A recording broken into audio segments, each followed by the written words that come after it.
दोस्तों नमस्कार। दोस्तों, आज की तारीख में भारत में राम लला के प्राण प्रतिष्ठा की तैयारी में और उनके स्वागत में पूरा देश बिजी है। रामलला की मूर्ति का स्थापना के प्राण प्रतिष्ठा 22 तारीख को दोपहर को 12 बजे के आसपास होगी। लेकिन आप लोगों को ये बताना जरूरी है कि जो रामलला की प्राण प्रतिष्ठा 22 तारीख को हो रही है, उसके पीछे किन किन हस्तियों का, किन किन नायकों का योगदान है। आप लोगों को शायद मीडिया चैनल में मालूम पड़ गया होगा, लेकिन मैं अपना कर्तव्य समझता हूं कि अपनी तरफ से जो मेरे पास जानकारी है उसके हिसाब से कुछ बताने की कोशिश करूं। आप सबको मालूम है कि वाल्मीकि रामायण के हिसाब से, रामचरितमानस के हिसाब से, कंबन रामायण के हिसाब से और जितनी भी रामायण हैं उनके हिसाब से श्री रामचंद्र जी का जन्म अयोध्या में त्रेता युग में हुआ था। वो दशरथ के पुत्र थे। उनको मर्यादा पुरुषोत्तम राम इसीलिए बोलते हैं क्योंकि वो विष्णु भगवान के अवतार थे और वो इस पृथ्वी पर मानव रूप में इसीलिए आए थे क्योंकि उनको मानव जाति को मर्यादा का पाठ पढ़ाना था। एक राजकुमार होने के बावजूद, एक राजा होने के बावजूद वो जंगल जंगल भटके और उन्होंने अपनी पत्नी के लिए एक महाबली और महापंडित रावण से युद्ध किया, उसको परास्त किया। उसके बाद वापस आए, राजपाट कर रहे थे। किसी न किसी टॉन्ट के कारण उन्होंने अपनी पत्नी को घर से निकाल दिया और वो जंगल चली गईं और बाद में अपने पुत्रों के साथ में युद्ध भी किया और फिर चले गए।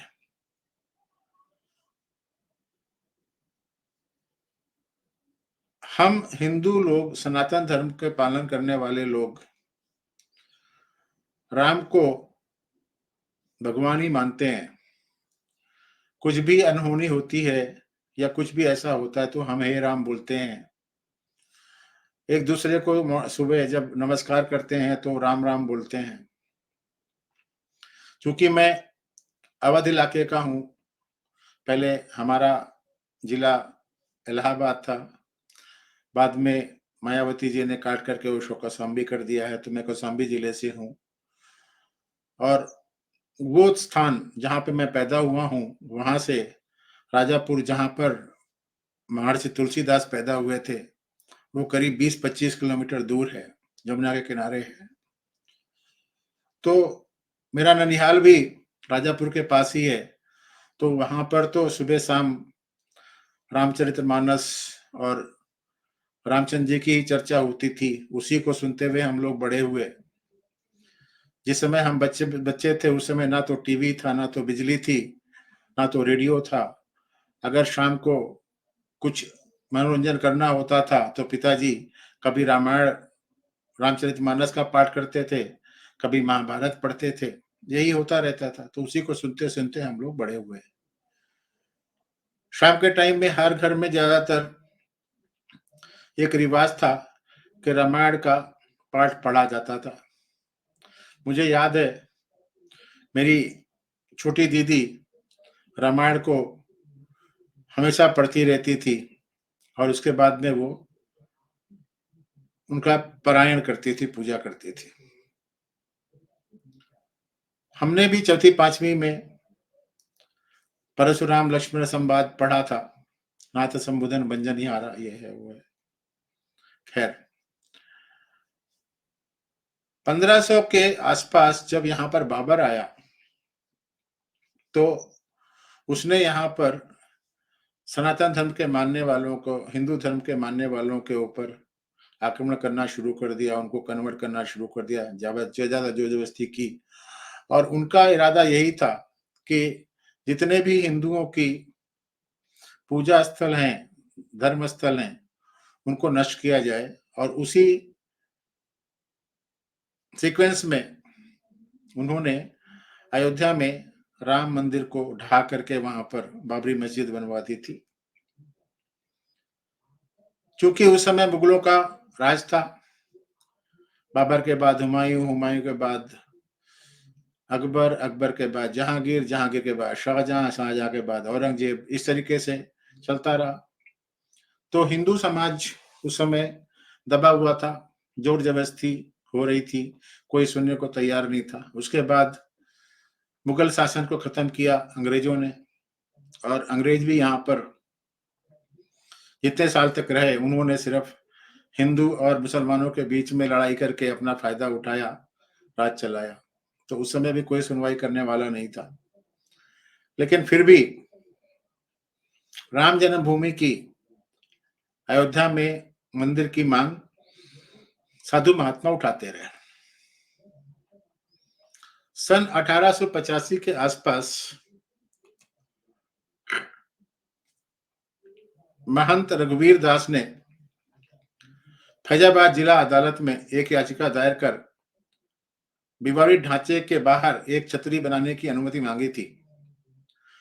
ट्विस्ट और टर्न से भरा हुआ ये मामला था। इस पूरे विवाद की कहानी कड़े उतार चढ़ाव और कई पेचीदा सवाल सामने लाती है। इसमें कई राजनीतिक लोगों का भाग्य बनना और बिगड़ना शामिल था। सबसे दिलचस्प बात यह है कि इस पूरी कहानी में, यानी कि बाबरी मस्जिद और राम जन्मभूमि के डिस्प्यूट में, कई लोग ऐसे हैं जिनको हम नायक बोल सकते हैं, खलनायक बोल सकते हैं। कुछ लोग स्वर्गवासी हो गए हैं और कुछ लोग अभी भी जिंदा हैं, और कुछ लोग ऐसे हैं जो गुमनामी में गायब हो गए हैं।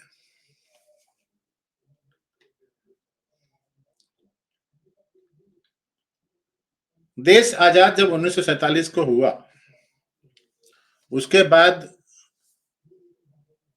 राम जन्मभूमि बाबरी मस्जिद प्रकरण में एक अलग ही ट्विस्ट आया। हुआ ये कि 1949 में फैजाबाद जिले के कलेक्टर, जिसको बोलते हैं डिस्ट्रिक्ट मजिस्ट्रेट बोलते हैं, वो आईसीएस के नायर थे। और उनके डीएम रहने के दौरान 22-23 दिसंबर 1949 को रामलला की मूर्ति रहस्यमय तरीके से विवादित स्थल पर प्रकट हो गई। जैसे ही वो प्रकट हुई, उसके बाद एक लंबी और थका देने वाली कार्रवाई, कानूनी लड़ाई की शुरुआत हुई, जो स्वतंत्र भारत के बाद के राजनीतिक इतिहास को बदलने का मादा रखती थी। मूर्ति के प्रकट होने से जहां हिंदू श्रद्धालुओं में अभूतपूर्व उन्माद पैदा हो गया, वहीं फैजाबाद के जिलाधिकारी के नायर को उनके वरिष्ठों ने मूर्ति हटाने के लिए कहा। वरिष्ठ मतलब जो भी चीफ मिनिस्टर होंगे या प्राइम मिनिस्टर होंगे। नायर ने यह दावा करते हुए ऐसे इनकार कर दिया कि अगर हम ऐसा करेंगे तो वहां पर कम्युनल राइट हो जाएंगे।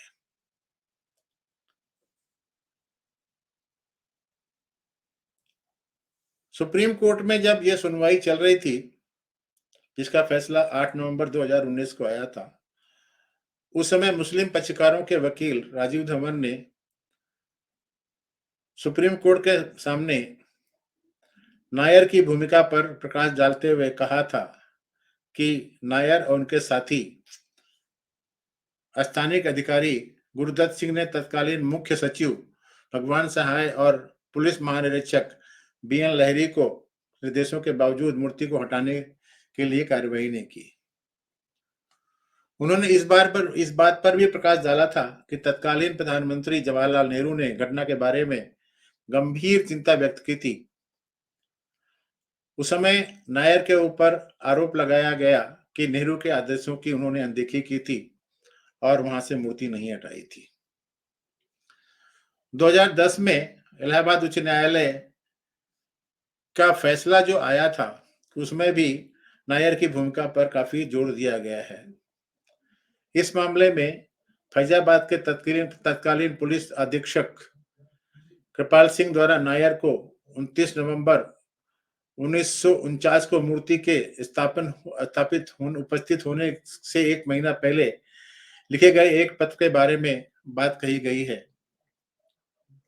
कृपाल सिंह साहब ने उस पत्र में लिखा था, मेरे प्रिय नायर, मैंने आज शाम अयोध्या में बाबरी मस्जिद और जन्म स्थान के परिसर का दौरा किया। मैंने देखा कि मस्जिद के चारों ओर कई हवन कुंड का निर्माण किया गया है। उसमें से कुछ वहां पहले से मौजूद पुराने निर्माणों पर बनाए गए हैं। पत्र के अंत में श्री सिंह साहब ने संभावित घुसपैठ का अधिक विवरण देते कहा कि यह एक मजबूत अफवाह है कि पूर्णमासी पर हिंदू एक देवता को स्थापित करने के उद्देश्य से मस्जिद में प्रवेश करने की कोशिश करेंगे।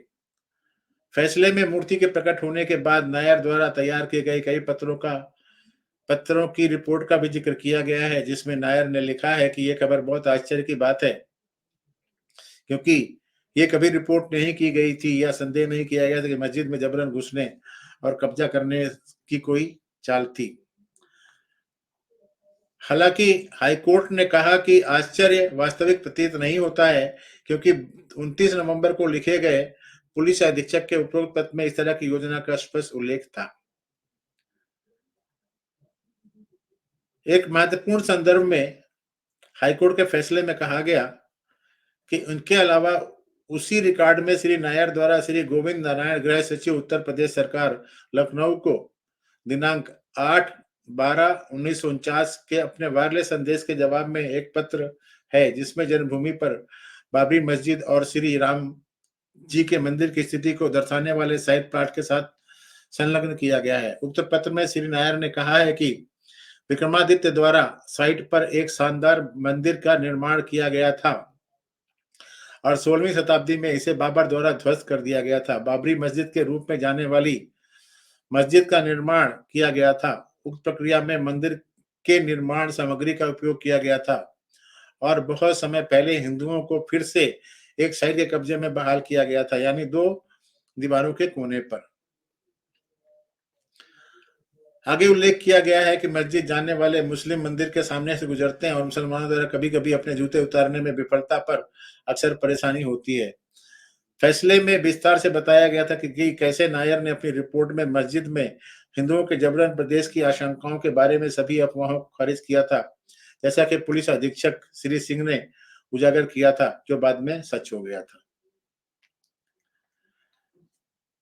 कृष्ण झा और धीरेन्द्र झा ने अपनी किताब अयोध्या द डार्क नाइट में लिखा है, जिस विचार ने अंततः भारत में राजनीति को बदल दिया, वो पहली बार 3 मित्रों महाराजा पाटेश्वरी प्रसाद सिंह, बलरामपुर रियासत के प्रमुख महंत दिग्विजयनाथ और के नायर के बीच उभरा था।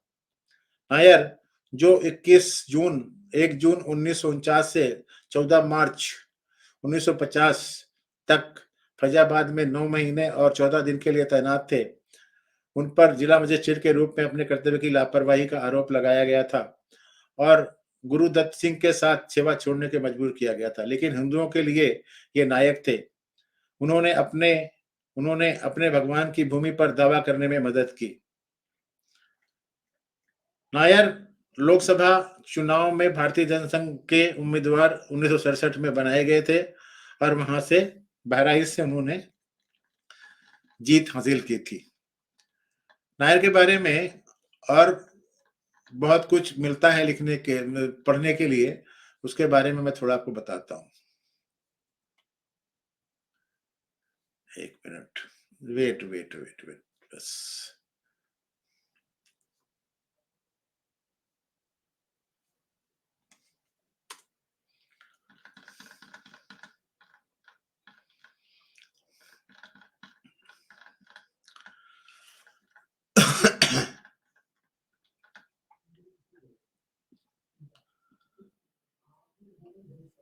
22 जनवरी 2024 को जो ये कार्यक्रम हो रहा है, उसमें आर के नायर के बारे में जानना बहुत जरूरी है, क्योंकि वही जमीन को प्राप्त करने के लिए जिम्मेदार थे। के नायर का पूरा नाम कंदन गलम करुणाकरन नायर का था और वो 7 सितंबर 1907 को केरल के अलपुझा के कुटनकाड़ू नामक एक छोटे से गांव में पैदा हुए थे। ब्रिटिश इंडिया के टाइम में वो इंग्लैंड गए और वहां 21 साल की उम्र में बैरिस्टर बन गए और घर लौटने से पहले आईसीएस परीक्षा में सफल हुए थे। उन्होंने कुछ समय के लिए केरल में काम किया और ईमानदारी और बहादुरी के लिए जाने जाते थे और लोगों के सेवक के रूप में प्रतिष्ठा अर्जित की थी। 1945 में वो सिविल सेवक के रूप में उत्तर प्रदेश में शामिल हो गए। उन्होंने विभिन्न पदों पर कार्य किया और 1 जून 1949 को फैजाबाद के डिप्टी कमिश्नर और जिला मजिस्ट्रेट अपॉइंट हुए थे। बालक राम विग्रहम को अचानक अयोध्या में रखे जाने की शिकायत के बाद तत्कालीन प्रधानमंत्री नेहरू ने राज्य सरकार को जांच कर रिपोर्ट करने का आदेश दिया था। राज्य के तत्कालीन मुख्यमंत्री गोविंद बल्लभ पंत ने के नायर से वहां जाकर पूछताछ करने का अनुरोध किया था। नायर ने अपने अधीनस्थ श्री गुरुदत्त सिंह को मामले की जांच करने और उन्हें एक रिपोर्ट प्रस्तुत करने के लिए कहा था। गुरुदत्त सिंह वहां गए और वहां के नायर को एक विस्तृत रिपोर्ट प्रस्तुत की। उनकी रिपोर्ट में कहा गया कि हिंदुओं ने अयोध्या को भगवान राम के जन्मस्थान के रूप में पूजा किया है, लेकिन मुसलमान मस्जिद होने का दावा करते हुए समस्याएं पैदा कर रहे थे। उनकी रिपोर्ट में दोहराया गया है कि ये एक हिंदू मंदिर था। श्री गुरुदत्त सिंह आगे लिखते हैं, क्या आप मुसलमानों के दुस्साहस पर ध्यान देते हैं? ये तब 1949 की बात है। उन्हें सिर्फ 2 साल पहले अपना अलग देश मिल गया था। गुरुदत्त सिंह का कहना यह है कि उनको पाकिस्तान मिल गया था, जो विशेष रूप से उनके लिए था ताकि वे अपना विश्वास का निर्बाध रूप से वहां पर प्रैक्टिस कर सकें, अपने फेथ का, अपने रिलीजन का अच्छी तरीके से पालन कर सकें। लेकिन ये लोग पाकिस्तान नहीं गए। जब हिंदुओं को भारत में के शेष हिस्से में अपने देवता राम की पूजा करने पर आपत्ति क्यों कर रहे हैं? अयोध्या के बचे मुसलमान जो जानबूझकर पाकिस्तान नहीं गए, अब अपने देवता रामलला की पूजा में हिंदुओं के लिए परेशानी पैदा कर रहे हैं। यहाँ पर मैं ये बता देना चाहता हूं कि एक सोची समझी रणनीति के तहत नेहरू ने सभी मुसलमानों को पाकिस्तान जाने से रोका था। उनको था कि अगर ये यहाँ पर रहेंगे तो मेरे लिए और मेरी फैमिली के लिए परमानेंट वोट बन जाएंगे, और इसीलिए नेहरू हमेशा मुसलमानों के प्रति सहानुभूति रखते रहे। अगर उन सिंह साहब आगे लिखते हैं कि यदि वे अपने विश्वास और अपनी मस्जिदों के प्रति इतने ही भक्त थे तो उन्हें पाकिस्तान जाना चाहिए था और वहां अपने विश्वास का अभ्यास करना चाहिए था। यह मोरलिटी की डिमांड थी। चले जाते हैं आप वहां पर, अगर आपको पूरा पूरा अपने धर्म का और अपने फेथ का वो करना था। लेकिन उन्हें हिंदुओं द्वारा राम की पूजा करने पर आपत्ति करने या यहाँ तक कि पूजा के लिए राम की मूर्ति लाने में भी अपराध की भावना नहीं थी। एक ऐसे स्थान पर जिसे वे मानते थे कि उनका जन्म स्थान है, उसके बजाय ये मुगलों के बीते युग के भारत में अभी भी हिंदुओं के स्वामी होने के गलत गर्व से भरे हुए थे।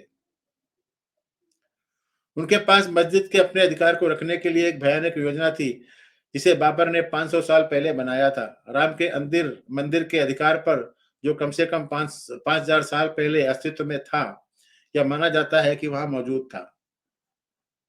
श्री सिंह साहब आगे लिखते हैं, उन्होंने इस तरह के अनुचित तरीके से व्यवहार क्यों किया? ऐसा इसलिए किया क्योंकि उन्हें अपने विश्वास से सिखाया जाता है कि वे हर शरीर के अधिकार पर आपत्ति करें और हर जगह अपने भगवान के अलावा किसी भी देवता की पूजा करें।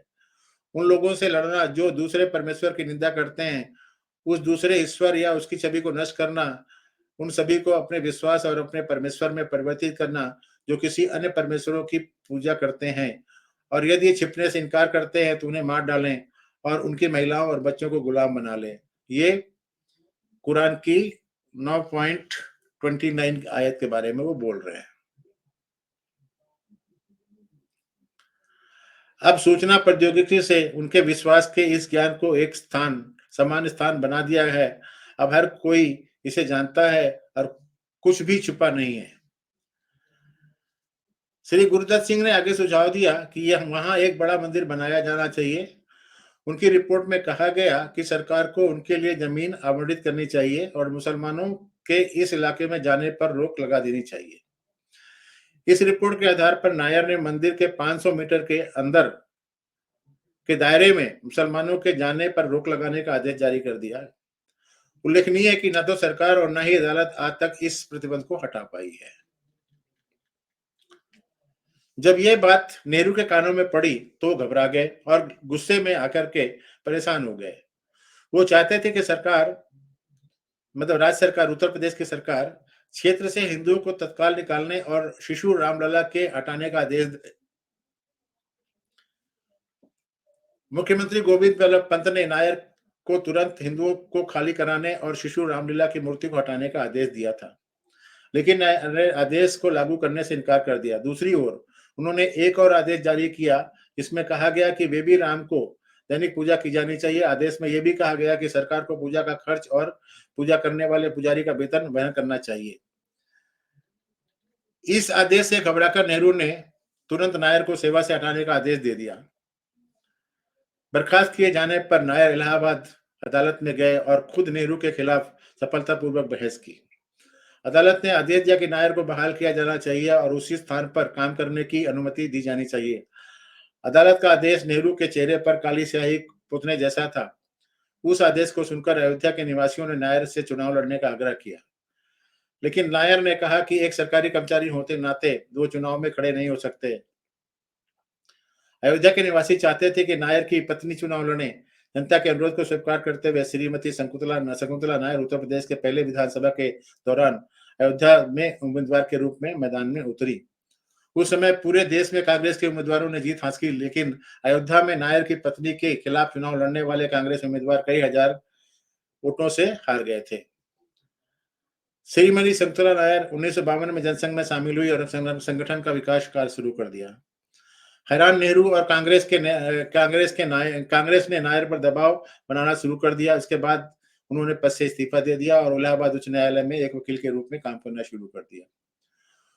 1962 में जब संसद के लिए चुनाव की घोषणा की गई तो लोग नायर और उनकी पत्नी को चुनाव लड़ाने के लिए मनाने में सफल हो गए। वे चाहते थे कि जब वो नेहरू से पहले अयोध्या के बारे में बोले। लोगों ने नायर दंपति को बहराइच और केसरगंज दोनों निर्वाचन क्षेत्रों से जीतने में मदद की। यह एक ऐतिहासिक उपलब्धि थी और ये एक सुखद आश्चर्य के रूप में उनके ड्राइवर को फैसलाबाद निर्वाचन क्षेत्र से राज्य विधानसभा में सदस्य के रूप में भेजा गया। जब इंदिरा जी ने इमरजेंसी लगाई थी 1975 में, तो उन्होंने नायर दंपति को गिरफ्तार कर लिया था और उन्हें कैद कर लिया था, लेकिन अयोध्या में काफी हंगामा हुआ और इससे डरकर सरकार ने उन्हें जेल से रिहा कर दिया था। उसके बाद दंपति अयोध्या वापस लौट आई और सार्वजनिक कार्य शुरू कर दिया। भाजपा एक दो बार को छोड़कर अयोध्या से विधानसभा और संसदीय दोनों चुनाव हमेशा जीतती रही है। नायर आजादी के बाद अयोध्या मामले को देखने वाले पहले व्यक्ति थे। ये पूरी तरह से उनके द्वारा संभाला गया था और अब भी हिंदू विरोधी तत्व एक अधिकारी के रूप में उनके द्वारा जारी आदेशों को नहीं बदल पाए हैं। नायर द्वारा जारी आदेश के आधार पर अब भी पूजा और रामलीला के दर्शन जारी हैं। 1976 में श्री नायर अपने गृहनगर लौटना चाहते थे, लेकिन लोगों ने उन्हें जाने नहीं दिया। नायर ने लोगों को यह कहते हुए अलविदा कह दिया था कि वो अपने अंतिम दिनों में अपने गृहनगर में रहना चाहते थे। नायर ने 7 सितंबर 1987 को अपने गृहनगर में श्री रामचंद्र जी के चरण कमलों के सामने आत्मसमर्पण कर दिया। उनके मृत्यु की खबर सुनकर अयोध्या वासियों ने आंसू बहाए। उनकी अस्थियों को लेने के लिए एक समूह केरल गया था। अस्थि कलश को बड़े सम्मान के साथ ग्रहण किया गया। उन्हें एक सजे धजे रथ में ले जाया गया और अयोध्या के पास सरयू नदी में विसर्जित किया, जहां भगवान राम ने रोजाना स्नान किया था और सूर्य की पूजा की थी, जिसे सूर्य कुंड बोलते हैं आज भी। नायर के प्रवासियों के कारण ही हम अयोध्या में श्री राम जन्मभूमि पर कब्जा पर पूजा कर पा रहे हैं और आज हमारा वहां पर मंदिर बन रहा है। कोई आश्चर्य नहीं कि उन्हें अयोध्या के लोगों द्वारा एक दिव्य व्यक्ति के रूप में माना जाता है। अगर राम आज हमारे पास नहीं आते तो क्या उनकी जन्मभूमि हमारे पास आती? ये एक प्रश्न है। श्री के नायर, जिन्होंने आज हमें श्री राम की जन्मभूमि दी, की महिमा भी जोर से गूंजेगी। विश्व हिंदू परिषद ने उनके पैतृक गांव में जमीन खरीदी है और उनका स्मारक बनाया है। उल्लेखनीय है कि के नायर के नाम से शुरू किया गया ट्रस्ट सिविल सेवा परीक्षा में बैठने वाले छात्रों को छात्रवृत्ति और प्रशिक्षण प्रदान करता है। नायर साहब के बारे में बहुत कुछ लिखा गया है, बहुत कुछ लिखा गया है। मैं आपको थोड़ा सा और बताता हूँ, एक मिनट।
एक दूसरा आर्टिकल है जिसमें लिखा गया है कि हिंदुओं ने मस्जिद के मुख्य गुंबद के नीचे श्री राम सहित हिंदू देवताओं की मूर्तियों को स्थापित किया था, जिसे 1528 में बाबर नामक मुगल आक्रमणकारी द्वारा रामकोट के में मूल राम मंदिर को ध्वस्त करने के बाद बनाया गया था।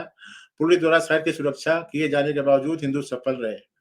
अगली सुबह यानी 23 दिसंबर को सैकड़ों हिंदू मूर्ति की एक झलक पाने के लिए साइट के सामने इकट्ठा हुए। जैसे ही जवाहरलाल नेहरू को अयोध्या घटनाक्रम के बारे में पता चला, उन्होंने तुरंत यूपी के सीएम से मूर्ति हटाने का लिए कहा। इसके बाद उत्तर प्रदेश के मुख्य सचिव और पुलिस महानिरीक्षक ने फैजाबाद अयोध्या में तैनात डीएम के नायर को उनके अधिकार क्षेत्र में आने के आदेश दिया। के नायर हावेवर रिफ्यूज्ड।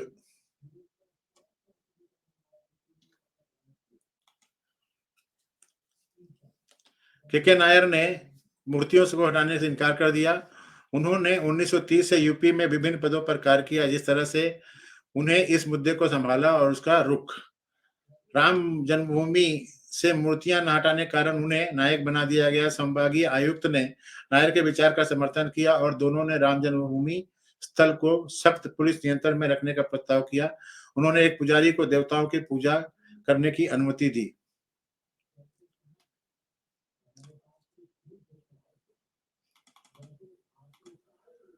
दूसरी ओर नेहरू नायर की सख्त आदेश से परेशान थे और चाहते थे कि उन्हें किसी भी कीमत पर हटा दिया जाना चाहिए। नेहरू ने तत्कालीन गृह मंत्री कैलाश नाथ काटजू को पत्र लिखकर उनसे निपटने को कहा। 22 जनवरी 1952 के पत्र में निम्नलिखित मुख्य बिंदुओं पर जोर दिया गया। नेहरू ने राम जन्मभूमि स्थल का उल्लेख अयोध्या मस्जिद के रूप में किया। के नायर ने सरकार के आदेश की अवहेलना की। नायर की हरकतों ने उन्हें बहुत गुस्सा दिलाया। मामला गृह मंत्रालय को ट्रांसफर नहीं किया गया। नायर के साथ नरमी बढ़ती गई।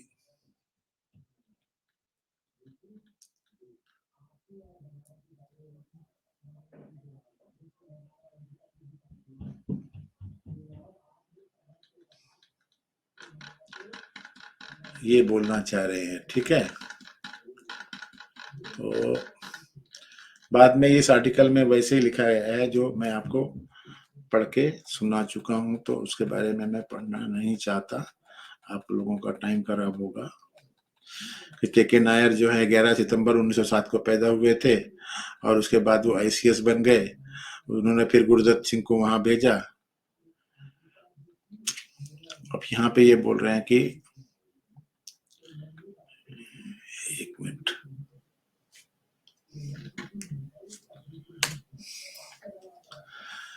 Nair was eventually suspended by Govind Vallabh Pant from his designation as district magistrate. He moved the court. ये फेवरेबल ऑर्डर उनको मिल गया है, तो मैंने आपको बता दिया था, ये भी वैसे ही है।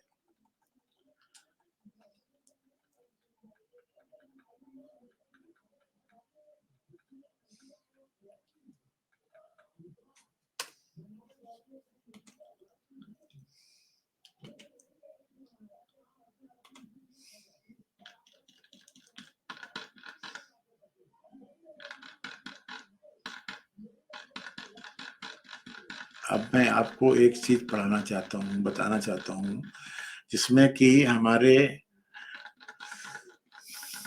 झा साहब ने लिखा है कि ये क्या थे और कैसे आगे बढ़ रहे थे, उनके बारे में थोड़ा सा बताता हूँ। ये बोल रहा है कि नायर विलन थे और ये कोई झा है। यहाँ पर मैं आपको थोड़ा सा पढ़ के सुनाने की कोशिश करता हूँ।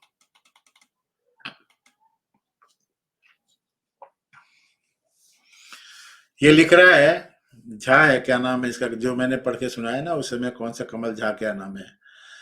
भारत की राजनीति को बदलने वाला विचार पहली बार 3 दोस्तों ने विचार उभारा। बलरामपुर रियासत के प्रमुख महाराजा पटेश्वरी प्रसाद सिंह, महंत दिग्विजय नाथ और के नायर। तीनों अपने हिंदू सांप्रदायिक भावनाओं से इतने ही एकजुट थे जितना लॉन टेनिस के लिए उनका प्यार था। तीनों में सबसे छोटे महाराजा का जन्म 1 जनवरी 1914 को हुआ था। वो एक सेवानिवृत्त ब्रिटिश अधिकारी कर्नल हैंसन के संरक्षण में बड़े हुए थे। मेयो प्रिंस कॉलेज में अजमेर में अध्ययन करते रहे। उन्हें उस समय के अधिकांश राजघरानों के कारण के तरीके से प्रशिक्षित किया गया था। अब ये कह रहा है कि इन्होंने, यहाँ पर ये बोल रहा है कि इन्होंने 22-23 दिसंबर की रात को सरप्लसली वहां पर मूर्तियां रख दी थी। देखिए यहाँ पर ये जो बोल रहे हैं, मैं आपको इसको पढ़ के दिखाता हूँ या सुना देता हूँ। चलो सुना ही देता हूँ इसको, 1 मिनट। ये देखिए क्या बोल रहे हैं।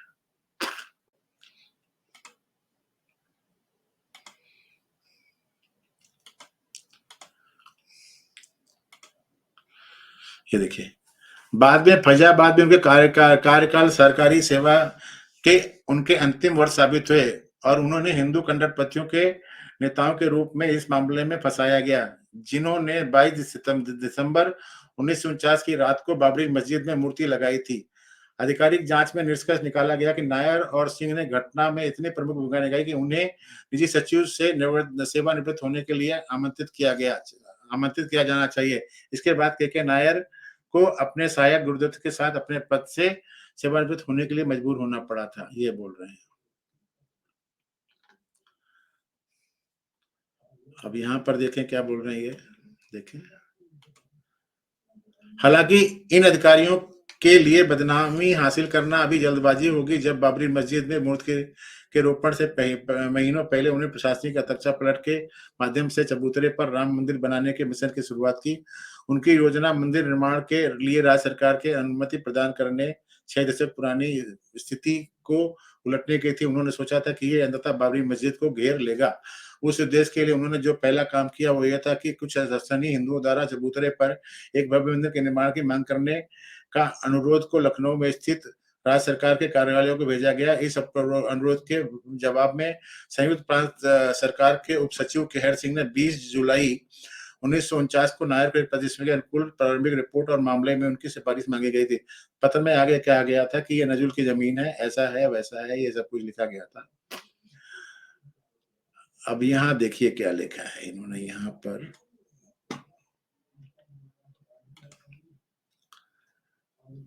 राज्य सरकार से पत्र मिलने के बाद नायर ने अपने सहायक गुरुदत्त सिंह को घटनास्थल का दौरा करने और एक रिपोर्ट वापस भेजने के लिए कहा। 10 अक्टूबर 1949 को नायर को भेजी गई अपनी रिपोर्ट में जन्मभूमि का पुनः प्राप्त करने के लिए चबूतरे पर एक नवा पथ शुरू करने के लिए हनुमानगढ़ी में निर्णय लेने से 18 दिन पहले गुरुदत्त सिंह ने साइट पर एक भव्य मंदिर के निर्माण की सिफारिश की थी।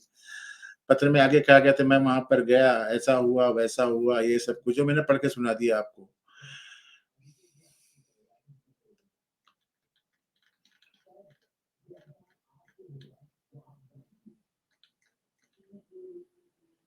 यहाँ पर देखो क्या बोल रहे हैं, यहाँ पर ये थोड़ा सा तमाशा है इधर, ये यहाँ यहाँ पे देखिए क्या लिख रहा है।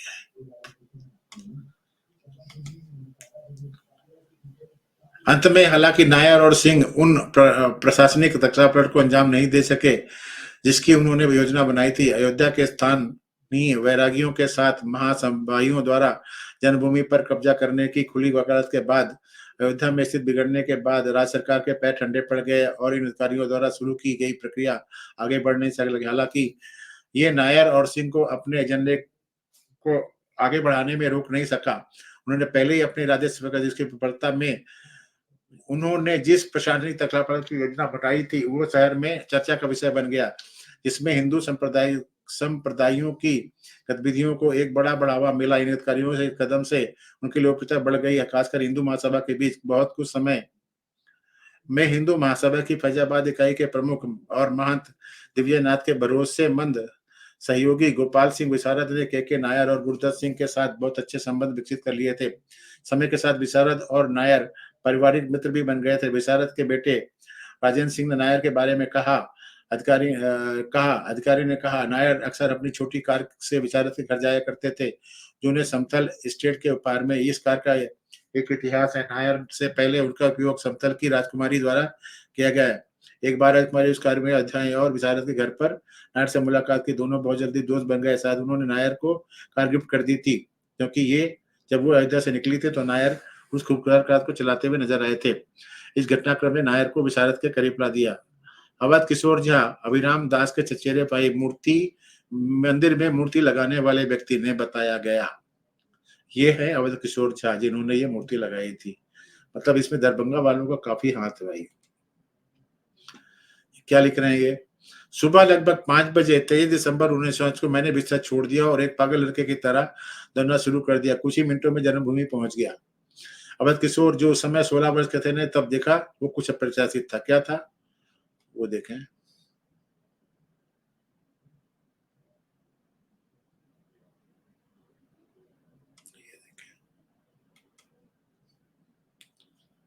हर जगह शांति थी। मस्जिद के अंदर एक दीपक की झिलमिलाती रोशनी दिखाई दे रही थी। मैंने पास जाकर देखा कि अभिराम द्वारा फर्श पर बैठे हैं। अभिराम दास फर्श पर बैठे हैं। उन्होंने रामलला की मूर्ति को कसकर अपने हाथों में पकड़ रखा है। उनके बगल में 3 या 4 साधु थे। साथ ही इंदु बाबू, इंद्रशेखर झा और युगल किशोर झा थोड़ी दूरी पर नायर थे।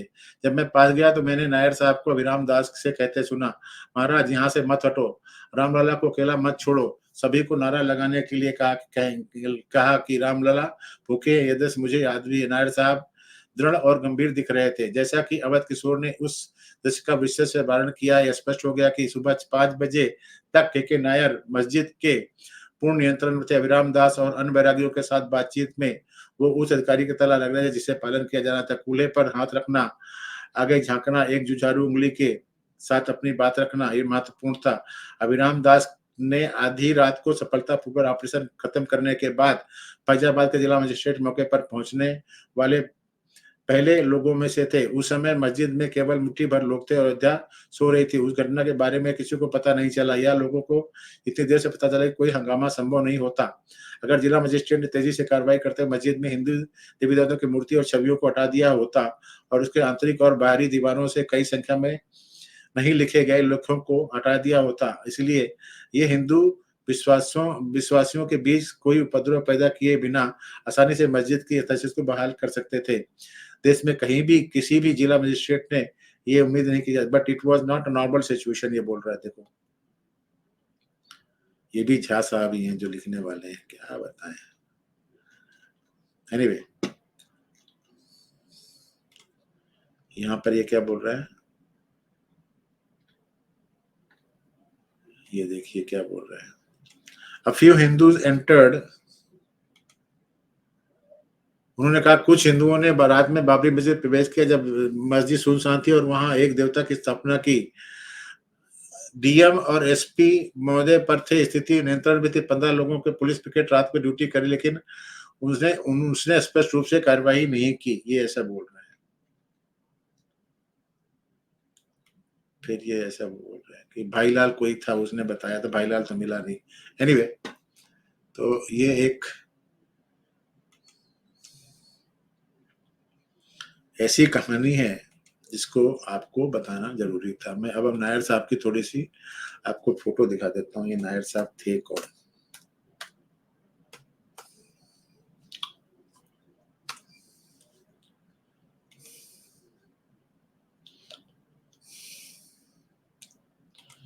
नायर साहब को देख लीजिए। नायर साहब हमारे लिए दूसरे भगवान के अवतार के रूप में ही आए थे लगता है। देखिए, ये है नायर साहब, ये नायर साहब है। तानसेन हीरो ऑफ राम मंदिर करके बोल रहे हैं, ये नायर साहब है, के नायर। ठीक है, ये देखिए,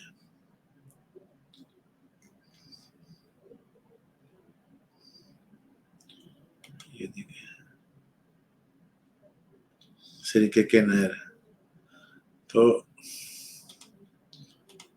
इस स्ट्रीम को करने का मेरा मतलब यही था कि आप लोगों के समक्ष मैं के नायर साहब के बारे में लोगों के क्या विचार हैं और उनका राम जन्मभूमि और रामलला के प्राण प्रतिष्ठा में कितना योगदान है, वो बताना था।